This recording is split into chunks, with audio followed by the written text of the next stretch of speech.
বন্ধুরা, তোমরা স্টারের উইকলি চ্যালেঞ্জ ফিল আপ করার জন্য সবসময় স্টার সেন্ডারদের পিছনে দৌড়াও।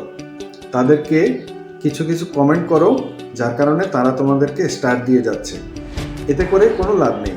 তুমি সাময়িকভাবে 1 সপ্তাহ বা 2 সপ্তাহের উইকলি চ্যালেঞ্জ ফিল আপ করতে পারছো, কিন্তু এরপরে তুমি আর এগোতে পারছো না। তুমি তাদেরকে প্রকৃতভাবে ভালোবাসো না, যার কারণে তারাও আর তোমার কাছে আসে না। তোমাকে সব সময় সবাইকে ভালোবেসে যেতে হবে, সবাইকে লাইক এবং কমেন্ট করে যেতে হবে। দেখবে সবাই তোমার পাশে থাকবে আর তোমাকে স্টার দিয়ে যাবে।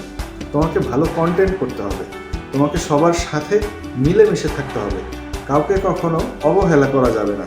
দেখবে শুধুমাত্র স্টার চ্যালেঞ্জ নয়, ফেসবুকে যত ধরনের চ্যালেঞ্জ রয়েছে এগুলো সব তোমরা ফিল আপ করতে পারবে। সুতরাং সব সময় তোমাকে সবার সাথে থাকতে হবে।